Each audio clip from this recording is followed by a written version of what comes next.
misalkan kita punya luka, ini bagi yang luka ini Pak. Ini kadang-kadang kalau luka parah itu kan nggak dijalanin itu.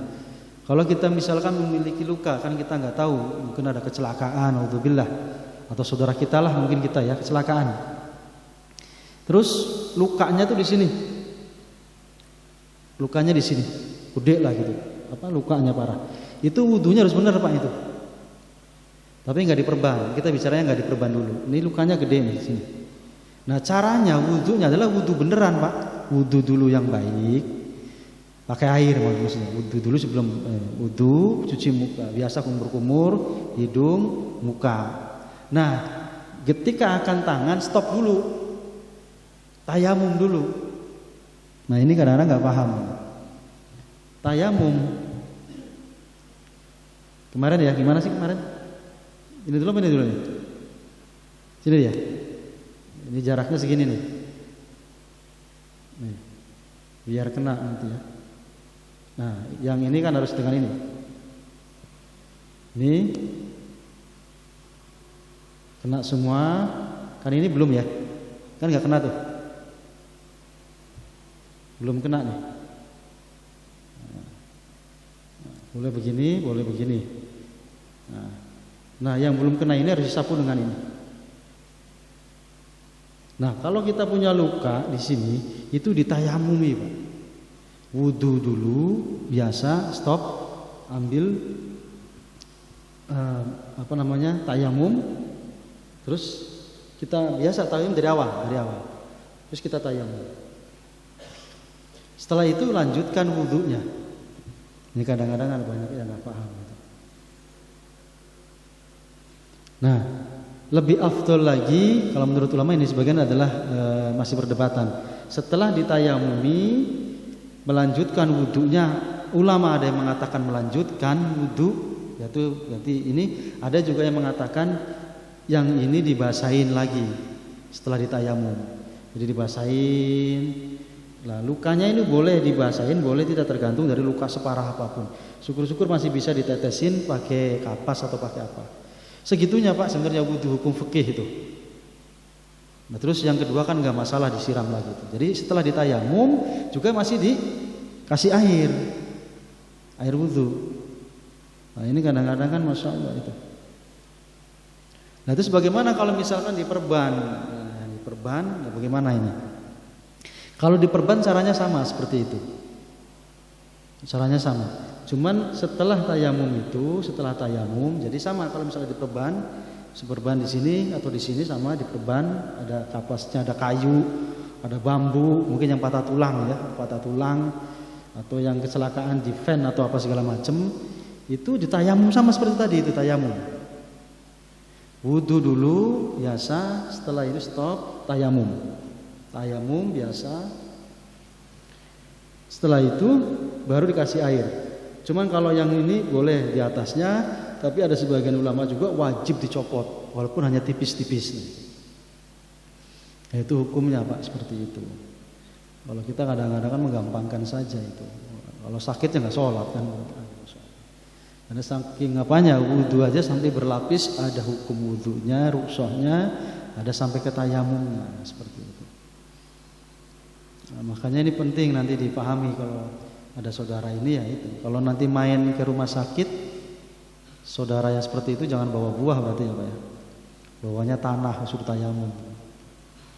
Nah, jadi begitu. Karena kadang-kadang kan orang sakit kan menjadi alasan untuk tidak sholat. Jangankan yang sakit, yang sehat aja enggak sholat. Nah, itu perlu kita ingatkan lah.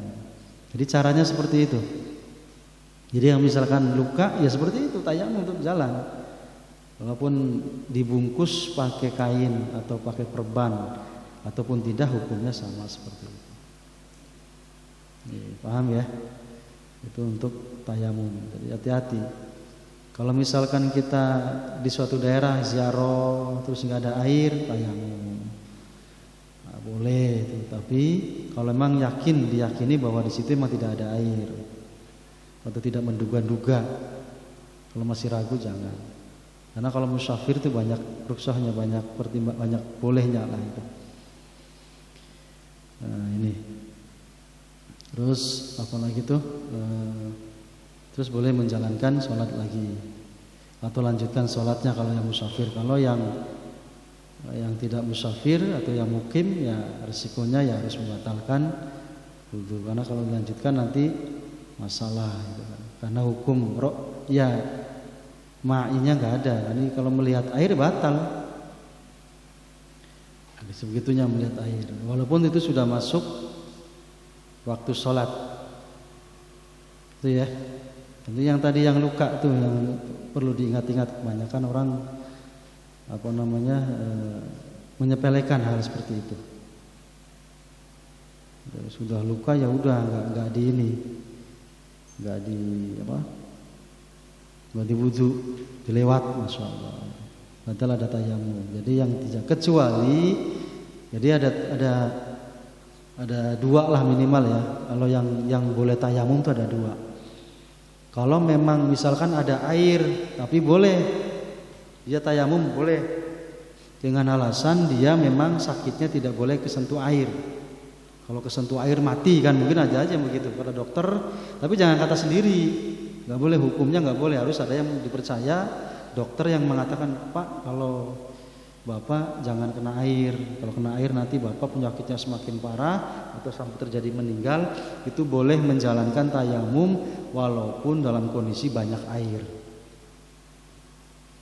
Gitu. Kalau misalkan selain itu nggak boleh.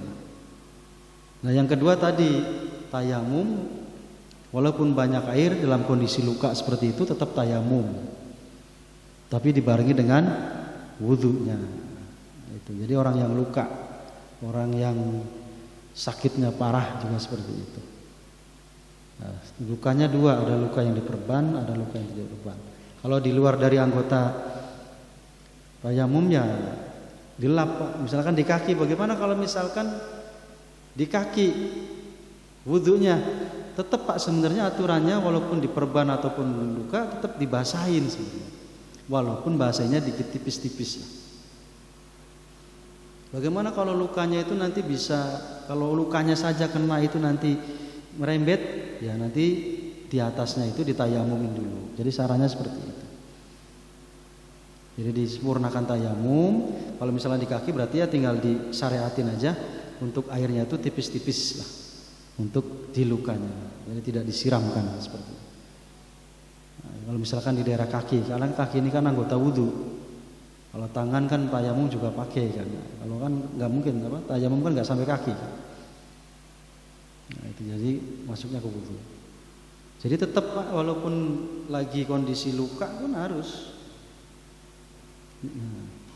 Sama dengan misalkan kalau ada orang yang perempuan tuh pakai apa namanya itu kutek ya itu ya. Sebetulnya emang diwudui dulu, wudu dulu. Nah, itu baru pakai. Jadi di sini sudah berwudu lah maksudnya. Tapi katanya sekarang saya nggak tahu. Ada yang bisa tembus air katanya sih nggak tahu lagi. Katanya ada yang tembus air tapi tidak hilang, saya nggak tahu lagi. Nah saya nggak pernah pakai ya Pak. Jadi bagusnya wudu sempurna baru dikasih tek atau perwarna apalah itu. Jadi nanti di dalam sini tetap hukumnya atau wudu. Atau cari kutek yang aman yang sekira-kira bisa tembus airnya. Kalau nggak tembus ya tetap nggak bisa, harus dibuang saat kita sholat. Hukumnya sama dengan kita kena kotoran habis kerja ngecat, kena di anggota wudu ya harus dibersihkan Pak. Kena cat di daerah wudu, kalau nggak di daerah wudu mungkin nggak masalah, tapi kalau di anggota wudu ya harus dibersihkan, apapun alasannya itu. Karena biar air itu nyampe, kan seperti itu. Ini tuh ya Pak ya. Jadi sunnahnya wudu dan juga yang membatalkan wudu dan cara kita praktek kalau misalkan luka atau kita dalam musafir. Jadi penggunaannya kita tayamum. Atau misalkan contoh lagi misalkan istri kita melahirkan. Istri melahirkan terus 40 hari biasanya ya. 40 hari pas kebenaran seminggu pampnya mati kan. Nah, jadi nggak ada air sama sekali tuh. Jadi kemarau, jadi kebetulan istri kita melahirkan 40 hari, pas 40 harinya itu kemarau Pak, atau nggak ada air. Bagaimana itu? Kan ibaratnya kan suami istri kan biasanya udah pengen gabung gitu ya, itu pengen gabung. Nah, kan nggak ada air. Nah, tayamum bisa dipakai, tayamum bisa. Jadi satu kita istri kita suruh tayamum, kita juga sama kan. Kalau ini kan kita mau sholat juga tayamum, itu boleh kita berhubungan. Nah, tapi syaratnya itu tadi, yang tadi syaratnya tidak ada air sama sekali, memang tidak ada air kan. Cuman untuk satu ibadah kalau diawali dari hubungan. Tapi kalau di luar hubungan bisa 2 kali. Maksudnya begini, udah 40 hari nggak bisa mandi tapi tayamum, habis itu sholat kan. Baru perlu berhubungan boleh, tapi kalau berhubungan dulu nggak boleh sholat. Berarti tayamum lagi, baru sholat. Boleh Pak, itu boleh. Dengan syarat memang tidak ada air. Karena tayamum itu adalah fungsinya adalah untuk mengganti taharah, untuk mengganti sesuci yang lain. Bisa mengganti wudhu, bisa mengganti mandi. Itulah tayamum. Jadi alternatif. Hukum kita ada taharah, ada wudhu. Ya, wudhu juga sebenarnya taharah juga, tapi ada peristiwa ini mandi atau apa. Kalau nggak bisa digantikan dengan tayamum. Ini juga bisa digantikan dengan tayamum. Nah, itu untuk pemahaman saja, nanti jangan sampai bingung kan, mentang-mentang nggak ada air ya udah nggak usah sholat dan segala macam. Termasuk di pesawat, termasuk di kendaraan bis, kalau memang kondisinya tidak memungkinkan itu bisa ditayamum. Di pesawat yang sering, kalau di bis kan bisa mampir ke pom bensin atau apalah, tapi kalau di pesawat kan susah, mau nyetopnya susah Pak, nggak ada pom bensin kan, nggak ada pemberhentian. Pesawatnya 3 jam waktunya sholat, kalau ditunggu belum turunnya landing dan segala macam, habis waktu zuhur karena berangkat harus berangkat jam 11:30 kan berangkat. Kalau nanti nunggu turun pasti sudah masuk asar. Nah, maka nanti sholatnya bisa di qasar atau jama'. Nah, nanti kalau misalkan begitu nyampe asar 2:30 atau jam 3 harus berangkat lagi, nyambung pesawat lagi. Nah, dua sholat itu ya bisa digabungkan, bisa dilaksanakan sholatnya di dalam pesawat. Gitu. Debu, ya semuanya debu itu. Ada bangku, samping, kanan. Atau misalnya sama sekali nggak ada bersih sama sekali kan, di bawah juga ada. Cuman dipastikan itu nggak kena kotoran lah. Itu boleh. Tayamum sholat di pesawat. Ya itu ya, jadi hal-hal ini harus kita pakai. Kalau di laut bangetan kalau nggak sholat itu. Mau tayamum pakai apa? Airnya udah tinggal jebur gitu ya. Nah, itu. Jadi sebenarnya ini apa maksudnya fikih seperti ini? Nggak ada alasan Pak kita untuk tidak sholat. Sholatnya nggak ada alasan, wudunya juga nggak ada alasan. Mau sakit kayak apa aja kan begitu. Kalau nggak bisa ya ditayamumi, itu bisa. Apalagi tayamum kan cuma muka dan tangan saja, itu kan gampang sekali. Nah, maksudnya apa? Tidak boleh kita itu, Allah itu mengatur supaya kita tuh benar-benar menjalankan. Nggak ada alasan lah. Sampai misalkan kita, ya itu tadi, kalau kesentuh air sampai meninggal pun, ya tayamum pakainya. Mau apa lagi kita ngeles gitu. Aduh saya sakit, saya nggak bisa kena air, nggak bisa wudu, tayamum. Aduh tayamumnya saya nggak bisa bangun ini ya, pakai hati Pak, pakai hati kita itu. Ini sambil senderan, kalau emang nggak kuat ngangkat tangan ya kita disarohkan saja. Ya, seperti itu. Tidak ada alasan untuk kita meninggalkan sholat, tidak ada alasan kita meninggalkan ibadah kepada Allah. Nah, makanya kalau sampai kita meninggalkan sholat, ya Masya Allah, makanya azabnya luar biasa sekali. Satu waktu kita meninggalkan sholat, 40 tahun kita di sana, di neraka. 40 tahunnya ukuran akhirat Pak, berarti 40.000 tahun di neraka. Satu waktu, kira-kira udah berapa waktu kita tinggalin Pak? Tinggal hitung aja lah lamanya kita di neraka itu.